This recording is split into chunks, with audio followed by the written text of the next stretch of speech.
When did you regret trusting someone with your secrets? I never thought my life would unravel because of a single confession. It was late one night in January when I told her everything, the kind of secrets you lock so deep inside you think they'll suffocate you before anyone else ever hears them. My best friend Anna, we'd known each other since high school, survived broken hearts, drunken nights, family drama. I thought she was the safest place in the world to set my secrets down. The first one came out in a whisper, about my brother, about the things he'd done when our parents weren't home. I'd never said it to another soul, but Anna's room was dark and warm, and she held my hand like she'd hold it forever. "You're safe with me," she promised. I believed her. She was the kind of person who always seemed to know more than she should, like she'd lived 10 lives already and gathered all their wisdom. She knew which teacher was cheating on his wife, which kid would get arrested before graduation, which couples were secretly falling apart. Everyone told her everything. I wasn't the first. But I was the one who gave her something explosive. "Don't tell anyone," I begged. She shook her head so fast her hair whipped against my cheek. "I swear on my life, not a word," and for a while,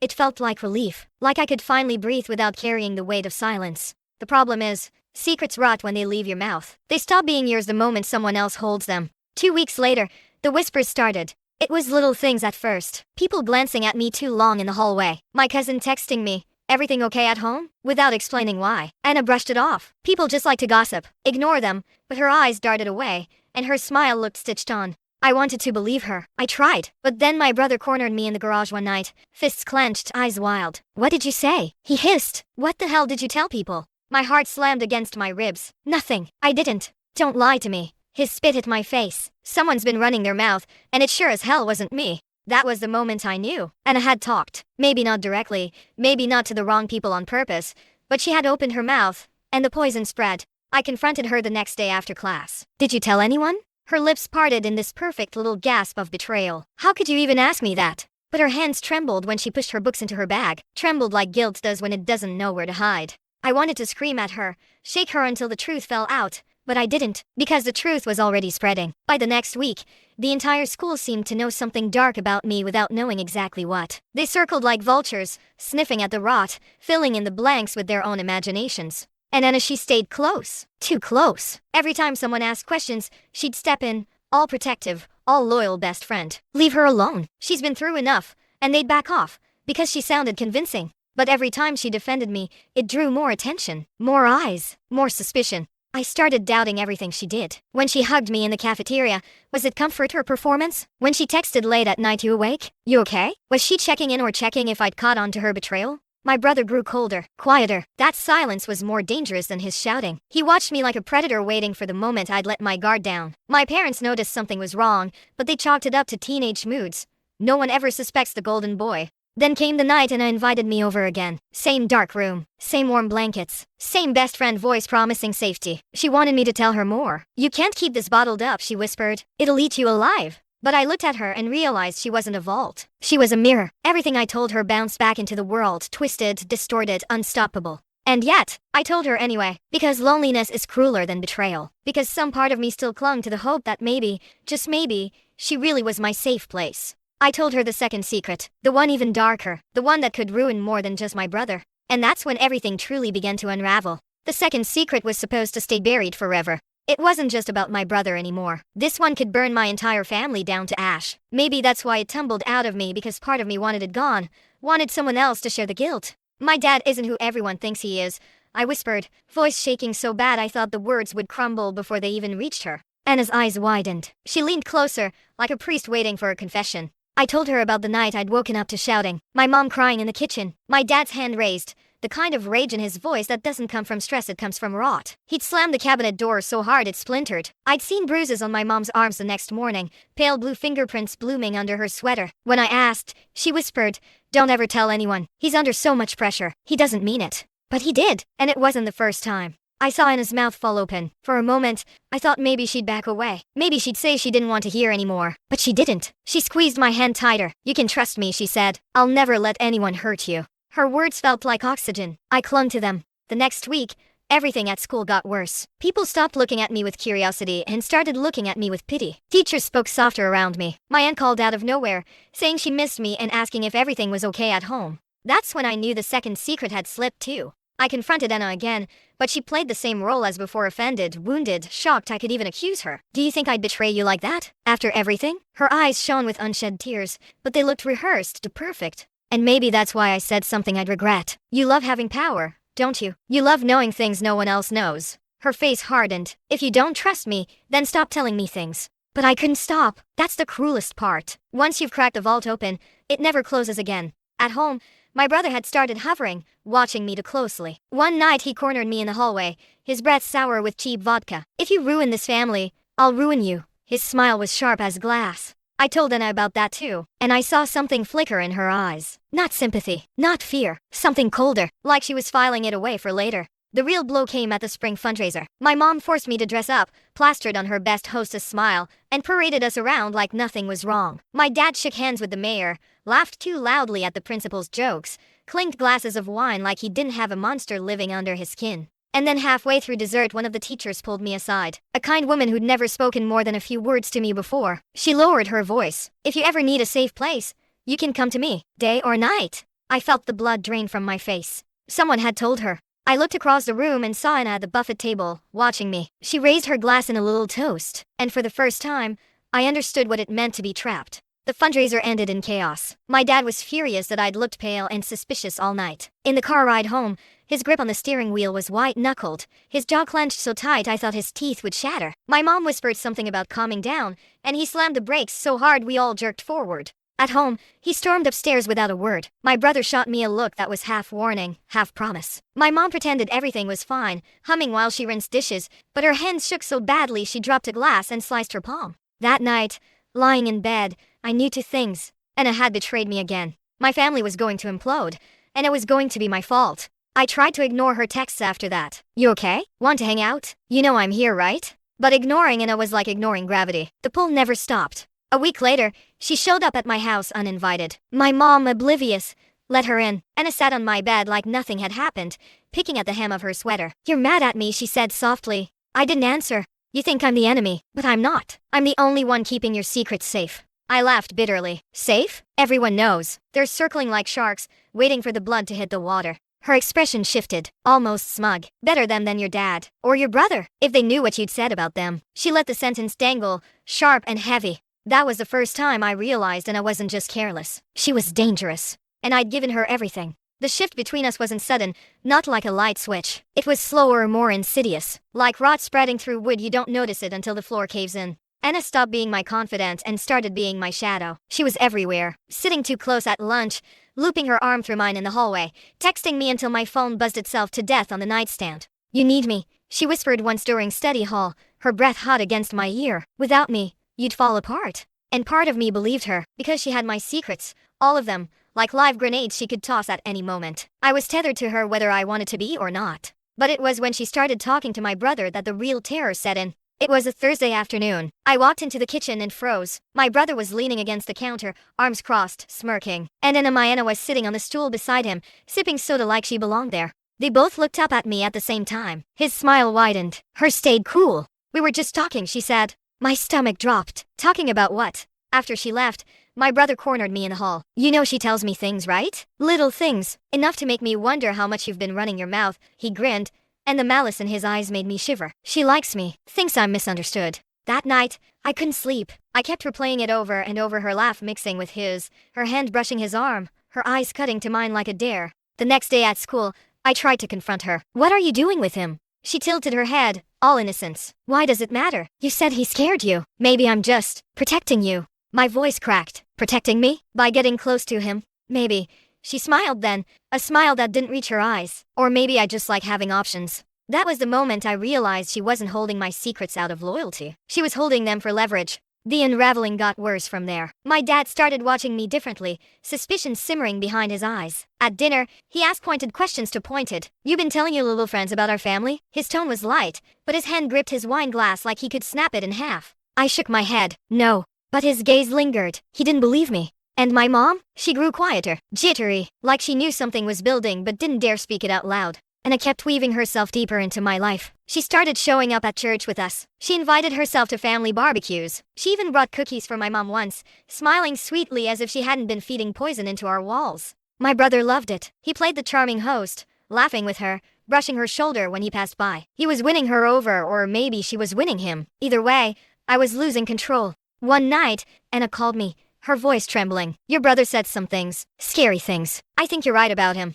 My heart pounded. What did he say? She hesitated. He said if you keep talking, he'll make sure no one ever believes you again. He knows ways to bury things. I pressed the phone to my ear so hard it hurt. And you waited until now to tell me? I didn't want to upset you, she said softly. Then, after a pause, but maybe we should tell someone, like your dad. Ice filled my veins. Tell my dad? About my brother? About the secrets that tied us all together? Don't you dare, I hissed. Silence. Then the faintest laugh. See? You do need me. Because without me, you're trapped in that house with monsters. I hung up on her, but her words stuck like barbed wire in my chest. The following week, the tension at home hit a breaking point. My brother shoved me against the wall one night, his face inches from mine. If you ever say another word about me, I'll make sure you regret it.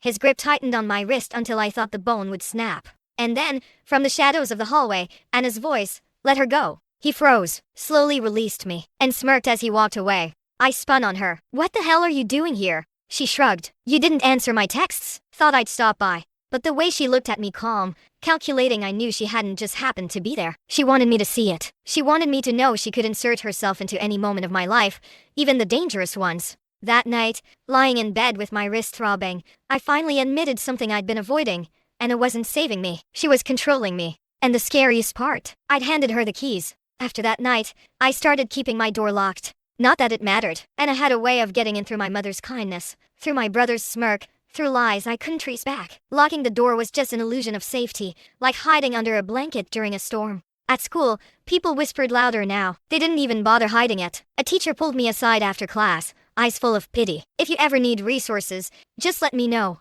Resources. The word made my stomach twist. Whatever Anna had said, it was spreading like wildfire, reshaped into stories I didn't recognize but couldn't deny. I avoided her for a week, ignored her texts, deleted her missed calls, but that only made her escalate. She cornered me by the lockers, her hand gripping my arm too tightly. Why are you freezing me out? She demanded, her voice low but sharp enough to cut. Because I can't trust you. She smiled slow, cold. Then maybe you shouldn't have trusted me in the first place. I yanked my arm away, but her nails left little crescent moons in my skin, marks of possession. That night, she posted a picture on Instagram, just her, smiling sweetly, but the caption was what gutted me. Some people mistake betrayal for confession. No names, no context, but enough. By morning, half the school had liked it. At home, things grew worse. My dad's temper flared more easily. My mom stayed quieter, and my brother, he thrived. With Anna feeding him scraps of my secrets, he had leverage he'd never had before. He'd whisper threats at the dinner table, subtle enough to pass as jokes. Careful what you say,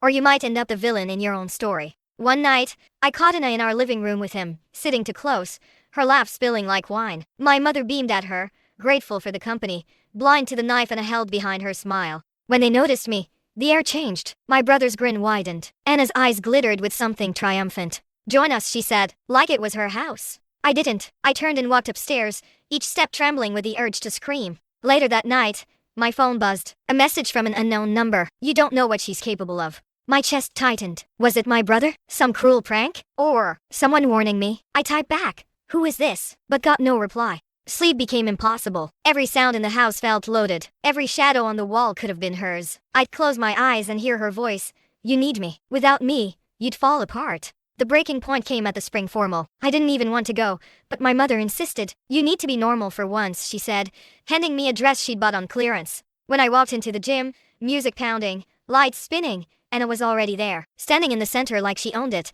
my brother at her side, his arms slung casually around her shoulders. And when she saw me, her smile widened. There she is, she shouted, loud enough for half the room to hear. Heads turned, whispers rippled. I froze, because in that moment, I understood this wasn't friendship. It was theater, and she was directing every scene. Later, in the bathroom, she cornered me again, her lipstick smudged, her eyes bright with something wild. You think I'm the villain? She hissed. You have no idea what villains look like. I'm the only thing standing between you and them. I stared at her, shaking. You're destroying me. No, she leaned closer until her lips brushed my ear. I'm keeping you alive. You just don't see it yet. I shoved past her, tears burning down my face. I wanted to run, to vanish, but she followed me out, her voice carrying over the music. Don't forget who knows the truth about you. Everyone stared, and I realized there was no escape. She had built a cage out of my own words, and the more I fought, the tighter it closed. That night, when I got home, my dad was waiting in the living room. He didn't speak at first, just stared at me. Finally, he said,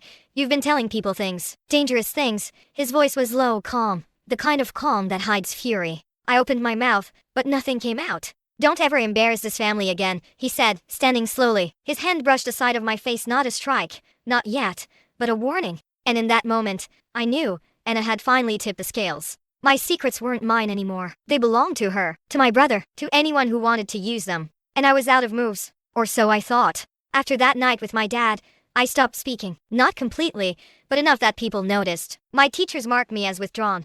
My mother whispered that I was going through a phase. My brother mocked me at dinner. What's wrong? Cat got your tongue? While Anna smiled across the table like a queen watching her subjects squirm. But silence was the only weapon I had left. If words had trapped me, maybe silence could set me free. Except it didn't. Because Anna didn't need me to speak anymore. She had enough ammunition to last for years, and she knew exactly how to use it. One afternoon, she slipped a note into my locker, just a folded scrap of paper with 6 words that made my blood run cold. I told him about your dad. I crumpled it in my fist, heart hammering. My brother, she told my brother. When I got home, he was waiting, leaning against my bedroom door like he owned the place, a smile sharp enough to cut glass. So, he said softly, you've been sharing family secrets. I froze. He stepped closer. You know what happens to people who can't keep their mouths shut. His breath smelled of cigarettes. His eyes glittered with cruel delight. That night, I barely slept. Every creak of the house made me jolt awake. Every shadow looked like him standing over me. And Anna? She texted like nothing was wrong. Want to hang out tomorrow? You've been so distant. We need each other.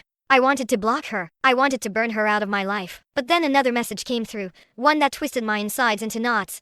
If you push me away, I'll tell everyone the rest. The rest. The darkest piece. The one I hadn't even said out loud until her. She had me cornered. I started noticing little shifts in the way people looked at me. The school counselor watched me with pity, like she already knew too much. My aunt called again, pressing for details I refused to give. Even my best friend from childhood stopped inviting me over. It was like everyone was preparing for some storm only I couldn't see. And then came the party. It was one of those basement gatherings, loud music and cheap beer, sweaty bodies pressed together under dim lights. I didn't want to go, but Anna insisted. You need to loosen up, she said, dragging me along like I was her accessory. Halfway through, I realized why she wanted me there. She stood on a chair, drink in hand, voice loud enough to cut through the music. Do you ever wonder, she shouted, what people are hiding behind closed doors? Everyone turned. Laughter. Curiosity. She looked straight at me. I felt the blood drain from my face. Some secrets, she continued, her voice syrupy sweet, are too big to keep. Some families aren't as perfect as they look. The room buzzed with whispers. Eyes flicked from her to me. My chest tightened. I couldn't breathe. I stumbled out of the basement, up the stairs, into the cold night air. My hands shook so badly I dropped my phone trying to text for a ride. Anna followed, of course. She always followed. Why are you doing this? I demanded, my voice breaking. She tilted her head, her smile soft but her eyes cruel. Because you need me, and the sooner you realize that, the safer you'll be. I wanted to scream, to hit her, to do something, but all I could do was cry. She stepped closer, brushed a tear from my cheek with her thumb. Don't worry, I didn't tell them everything. Not yet. That not yet sliced deeper than any threat. The next morning, my brother cornered me again. She's fun, he said with a grin. She tells me things about you, things about mom and dad. You really should be careful who you trust. And then he whispered something that made my knees buckle. Dad knows. Mom knows. Everyone knows. I collapsed onto my bed later, shaking so hard I could barely hold my pillow. My whole world was unraveling, one thread at a time, and Anna was the one pulling every string. But as I lay there, something inside me shifted. I realized she didn't just want my secrets. She wanted me, my fear, my silence, my obedience. And for the first time, a thought surfaced that scared me more than anything else. If I didn't stop her, she wouldn't just destroy me. She'd become me. The thought wouldn't leave me, and I didn't just want control over my secrets. She wanted to be me. Once I saw it, I couldn't unsee it. She started dressing like me, borrowing my clothes without asking, then showing up at school wearing them like they belonged to her. My jacket, my scarf, even my sneakers, scuffed the exact way mine were. She'd smile when I noticed, tilting her head with a glint in her eye, as if daring me to say something. When she laughed, she'd mimic the way I covered my mouth. When she spoke to teachers, she used phrases I'd once said to her in confidence. She was studying me, becoming me. And people seemed to like it. Teachers who ignored me now praised her for her thoughtful answers. Friends who'd grown distant leaned closer when she spoke. Even my mom started asking why I couldn't be more like Anna, helpful, polite, charming. I wanted to scream, because she stole it all from me. The worst was with my brother. He thrived on it. He'd lounge in the kitchen, Anna by his side, and say, you know, she reminds me of you, but better. Anna would laugh softly, sliding him a glance that made my stomach turn. At night, I'd lie awake replaying everything. Every secret I'd spilled, every promise she'd broken, every smile that wasn't really a smile. My skin crawled with the memory of her thumb brushing away my tears at that party, like she owned me. The paranoia grew unbearable. I started hiding things, journals under floorboards, spare keys behind loose tiles, even my phone in a showbox at night. But somehow, she always knew. She'd mention things she shouldn't, details I'd never told her. One afternoon, I came home to find my journal on my bed, open, pages splayed. She'd been there, in my room. The violation made my chest ache. My words, my last refuge, weren't safe either. That night, I dreamed of her face replacing mine in the mirror, her voice coming out of my mouth, her laugh echoing in my head. I woke up gasping, my hands clawing at my skin as if I could peel her off me. The breaking point came at Sunday dinner. My dad sat at the head of the table, my mom silent beside him, my brothers smirking as always. And then Anna walked in, no invitation, no explanation, just waltzed into my house like she belonged. Thought I'd join, she said sweetly, sliding into the chair next to my brother. My dad didn't question it. My mom smiled with relief, as if Anna's presence made everything easier. My brother grinned, draping an arm around her shoulders. And me? I sat frozen, the only one who saw the truth. Halfway through the meal, Anna leaned forward. Families should be honest with each other, don't you think? My fork clattered onto my plate. My pulse thundered in my ears. Secrets only hurt, she continued, eyes locked on mine. Wouldn't you agree? My dad's gaze flicked to me, hard and suspicious. My brother's grin widened. My mom looked down at her plate. And in that moment, I realized Anna wasn't threatening me anymore. She was preparing to expose me, to tear me apart right there at the dinner table. I couldn't let it happen. I excused myself, muttering about homework, and locked myself in my room. My hands shook as I dug under the floorboards for my hidden journal, clutching it to my chest like a lifeline. But when I opened it, the pages were gone, ripped clean. In their place, a single sheet of paper, her handwriting, neat and perfect. You can't hide from me. My breath caught. That was when the final realization hit me. Anna didn't just want my secrets. She wanted my identity, my family, my life. And if I didn't stop her, she was going to take it all. After finding that note in my journal, I couldn't stop shaking. My whole body buzzed with panic, like electricity running under my skin. She had ripped out every page, every thought, every memory I'd ever written, and left me with nothing but her message. You can't hide from me. I pressed the paper to my chest, trying to breathe, but the walls felt like they were closing in, the house like it was shrinking. I couldn't tell my mom she'd dismiss it as girl drama. I couldn't tell my dad he'd use it as proof that I was untrustworthy. My brother would laugh in my face. Anna had isolated me completely. The next day at school, she wore my jacket, the same one I'd left hanging in my closet. And when I confronted her, she just smiled. You weren't using it, she said sweetly, loud enough for people nearby to hear. I thought we shared everything. The crowd around us laughed, assuming it was some silly friend fight. But her eyes locked on mine, sharp and dangerous. I couldn't eat that day, couldn't focus in class. By evening, I was trembling so badly that my mom sent me to bed early. But I didn't sleep. I lay awake, staring at the ceiling, listening for the sound of footsteps outside my window. By midnight, I couldn't take it anymore. I slipped out of bed, pulled on shoes, and walked, just walked, down streets lit only by yellow porch lights, through the empty park, past the gas station. My lungs burned from the cold air, but it was the only thing that felt real. I ended up at the library, dark, closed, the big windows reflecting my pale face back at me. I sat on the steps until the sky began to lighten, praying for answers. When I got home, my brother was waiting in the kitchen. His grin was lazy, but his eyes glittered. She told me everything, he said. My stomach dropped. Everything? He leaned closer. You should have kept your mouth shut. I wanted to scream at him, to demand what she'd said, but fear glued my tongue to the roof of my mouth. That night, Anna texted me, meet me at the old playground. Midnight. I didn't want to go. Every instinct screamed at me to stay home, lock the door, hide. But some twisted part of me needed to know what she wanted, needed to know what game she was playing now.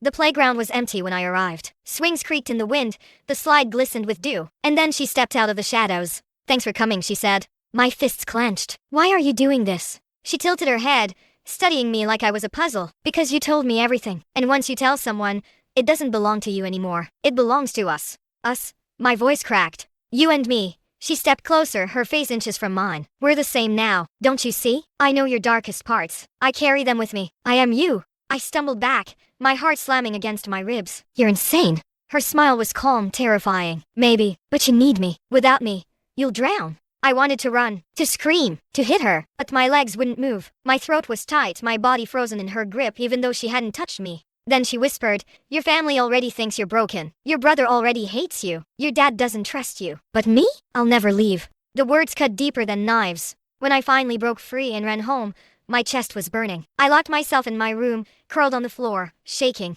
But as dawn crept in, a new thought struck me. She wasn't just dangerous, she was predictable. She wanted power, control, the illusion of being me, and maybe, just maybe, I could use that against her. For the first time in months, my fear shifted into something else. Not strength, not yet, but strategy. If Anna wanted to be me, then I would let her, and then I'd make her choke on it. I started small. The next time Anna showed up at school wearing my jacket, I didn't say a word. I even smiled at her. She blinked, caught off guard, but recovered quickly with a smug tilt of her chin. Let her think she was winning. At home, I stopped fighting my brother's little jabs. I let him think he'd broken me. I nodded when my dad barked orders, smiled when my mom begged me to be more like Anna. I became quiet, compliant, forgettable. And Anna, she soaked it up. She thrived on the silence. The more I gave, the more she took. Until one day, she wasn't just wearing my jacket. She was sitting at my family's table when I got home, chatting with my mom like she was the daughter. My mom beamed at her in a way she hadn't looked at me in years. Anna caught my eye and smiled. Sweet, innocent. But underneath it, I saw the triumph. That's when I knew my plan had to go further. I started planting things. Little lies. I'd leave my notebook open where I knew she'd find it, scribbled with thoughts I never actually had. I'd whisper half secrets to her, watching the way her eyes lit up, knowing she'd run to tell someone. And sure enough, she did. Within weeks, rumors started swirling about me that weren't true. That I'd cheated on a test, stolen money from my mom's purse, skipped class to meet some older guy. None of it real. But everyone believed it because Anna had been the source. And that's what I wanted. Because slowly, carefully, people started to question her. Why does Anna know so much about you? One girl asked me in the bathroom. Her tone wasn't kind, but it wasn't cruel either. It was curious, suspicious. I shrugged. Guess she likes to talk. The seed was planted. At home, things grew stranger. Anna's visits became constant. She was there so often my mom started setting an extra plate without asking. My brother teased me relentlessly, calling her my replacement. Even my dad seemed charmed by her, asking about her grades, her plans for the future. But I noticed the cracks. One night, my mom asked her something simple, her birthday, and Anna hesitated, just a split second too long before answering. My mom laughed it off, but I saw it. That pause, that slip. She was trying too hard to fit in. So I leaned into it. I started acting like I trusted her again. I invited her into my room, let her borrow my clothes, whispered just enough to make her feel powerful. And then I'd watch her spill it to my brother, my dad, anyone who'd listen. But this time, I was ready. Because I'd started recording. Not with a fancy device, just an old phone, hidden under my bed, voice memo running. Every time she came over, every time she whispered threats, every time she claimed to be protecting me, I caught it. Her words, her games, her cruelty. 2 weeks later, I had hours of her voice. Proof. The opportunity came faster than I expected. It was another family dinner. My dad at the head of the table, my mom nervously passing plates, my brother smirking like always, and Anna, sitting in my chair, laughing, charming, spinning some story about how much she loved being part of our family. Then she looked at me. You should tell them the truth, she said sweetly. My fork clattered against the plate. What truth? She tilted her head, eyes glittering. About your dad, about your brother, about everything you told me. The room went silent. My dad's gaze was like a blade. My brother leaned back, arms crossed, a grin tugging at his mouth. My mom's hand shook so badly she spilled wine across the table. Anna smiled, victorious. And that's when I pulled out the phone. I think we should all listen to Anna, I said softly. In her own words. Her face paled. I pressed play. Her voice filled the room, mocking me, threatening me, gloating about stealing my life, my family, my secrets. Every poisonous word I'd endured, spilling into the silence of our dining room. My mom's eyes widened. My dad's jaw tightened. My brother shifted uncomfortably. And Anna? She froze. For the first time since it all began, she looked afraid. But it wasn't over yet. Because what came next would shatter everything. The recording played on, her voice dripping with venom. Your family already thinks you're broken. But me? I'll never leave. We're the same now. I know your darkest parts. I carry them with me. I am you. Each sentence was a dagger twisting in the silence. When it ended, the room was frozen. My mom's fork slipped from her hand and clattered to the floor. My brother stopped smirking. Even my dad, always unshakable, sat stiff, his knuckles wide against the table. And Anna, she tried to recover. Her smile wobbled, then steadied. It's a joke, she said quickly. We were playing around. Teenagers say dumb things. No. I cut in. My voice was shaking, but louder than I expected. This is who you are. For once, she didn't have a comeback. Her eyes darted from my dad to my mom to me, calculating, scrambling. My dad slammed his palm against the table. The sound echoed like a gunshot. Enough, he barked. His voice was low, dangerous. You've been poisoning my family. Anna's eyes widened. No. Get out. The command rang through the dining room, final and sharp. My mom looked torn, glancing between me and Anna, but she didn't protest. My brother muttered something under his breath and pushed back from the table. Anna stood slowly. Her face was pale, but her eyes burned with rage. She leaned close to me, close enough that only I could hear. "This isn't over," she whispered. Then she walked out, her footsteps echoing down the hall until the door slammed shut. I thought it was over. I thought I'd finally broken free, but I underestimated her. The next morning, whispers at school were louder than ever. "Did you hear about her?" someone muttered as I passed. "Her best friend said she makes things up, lies about her family." My stomach twisted. Anna hadn't given up, she'd gone nuclear. If she couldn't have me, she'd destroy me. That afternoon, the counselor called me into her office. Papers spread across the desk. Reports, complaints, allegations. "Some serious concerns have been raised," she said gently. "About your behavior, about things you've said." I knew exactly where it came from. "Anna's lying," I blurted. The counselor folded her hands. "She's not the only one who's noticed troubling patterns." My chest tightened. "You don't understand. Help is available," she interrupted, her tone too calm. "But you have to want it." They were already writing the story. Anna had made sure of that. When I left the office, my phone buzzed with a message. No name, just her number. "You thought you won? You have no idea who you're dealing with." That night, my brother cornered me again. His smirk was gone this time. "You think you embarrassed her? She told me everything you said about me. Every word." He grabbed my arm so hard it left bruises. "You don't get to talk about me ever again." I yanked free, heart pounding. "She's using you." But he just laughed. "Maybe, but she's more fun than you'll ever be." I realized then Anna hadn't lost. She just shifted the battlefield. If she couldn't be me, she'd use my family and friends to erase me piece by piece. The walls closed in again. My mom treated me like glass, my dad like a ticking bomb, my brother like prey. And at school, Anna was untouchable, sweet, charming, innocent. No one suspected the rot underneath. One night, desperate, I called her. My hands shook so badly I nearly dropped the phone. She answered on the first ring. "Miss me already? Why are you doing this?" I whispered. There was a pause. Then her voice dropped low. "Because I can. Because you gave me everything. And because watching you break is the closest thing I'll ever have to feeling whole." I couldn't breathe. "You'll never be free," she added, almost tender. "Not until I decide you are." And then she hung up. The silence that followed was worse than the threat itself. For days, I moved through life like a ghost. Every glance felt like judgment. Every whisper felt like laughter at my expense. I thought exposing her would save me, but instead, it chained me tighter. And then 2 weeks later it happened. Anna disappeared. One day she was at school, the next she wasn't. No texts, no whispers, no explanations, just gone. At first, I thought it was another game, that she was waiting, lurking, preparing her next strike. But as days turned into weeks, unease curdled into something darker. Because the police showed up at our door. And the secret they carried was bigger than anything I'd ever imagined. When the police knocked, my dad answered. He stood tall, shoulders squared, the picture of authority. But when the officer asked, "Is this the residence of an OR?" I saw his face twitch just for a second. My mom appeared behind him, drying her hands on a dish towel. "What's this about?" The officer cleared his throat. "Anna's been reported missing. Last seen 2 nights ago, leaving a party near the river. We're interviewing anyone close to her." His eyes flicked to me. "We understand she spent a lot of time here." My chest tightened. Missing 2 nights. My mind reeled. Dad's voice was steady. "Of course. Come in." The officer's questions were direct. When had we last seen her? Did we know who she was with? Did she seem upset? My family all spoke at once, filling the silence with half-truths. My mom insisted Anna was like family. My brother grinned, saying she was always fun, always full of secrets. My dad kept his answers short, clipped. And me? I said nothing, because if I opened my mouth, I wasn't sure what would come out. The officer finally turned to me. "She confided in you, didn't she?" My throat went dry. Images flashed in my head, her laugh, her whispers, the way she wore my jacket like a second skin, the way she told me I'd never be free. "Yes," I said quietly. "She told me everything." The officer studied me for a moment. Then he nodded and left his card. "If you think of anything, call." When the door closed, the silence in our house was unbearable. My dad muttered about troublemakers and false alarms. My mom wrung her hands. My brother smirked like he knew something he wasn't saying. And me, I went to my room and locked the door. That night, I couldn't sleep. My mind spun with possibilities. Had she run away? Was she hiding, waiting to reappear and twist the knife one last time? Or was she really gone? The next morning, the whispers at school were deafening. "Did you hear? She was last seen with him." "No." "I heard she fought with her parents." "No." "She was obsessed with." And then someone said it. She was obsessed with her best friend. Every head turned toward me. The rumors grew wilder with each passing day. That I'd told her too much. That I'd pushed her away. That I knew what had happened. The counselor pulled me in again. "If there's anything you're holding back, now is the time to say it." Her eyes were kind, but her voice was sharp.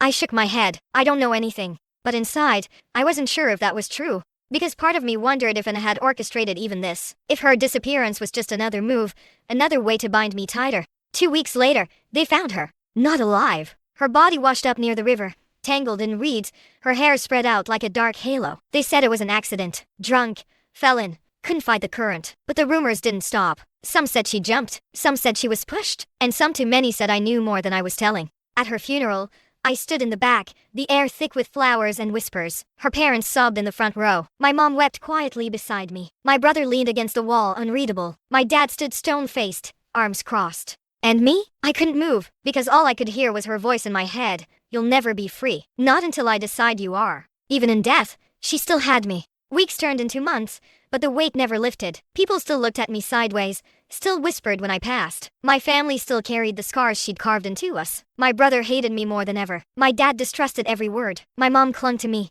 desperate and fragile. And me, I kept waking in the middle of the night, convinced I'd hear her at my window, convinced I'd see her wearing my jacket again, smiling like she never left. I thought exposing her would save me. I thought her death would free me. But I was wrong. Because when you trust someone with your secrets, you don't just give them words. You give them pieces of yourself. And even when they're gone, those pieces never come back. That was the day I stopped recognizing who I was.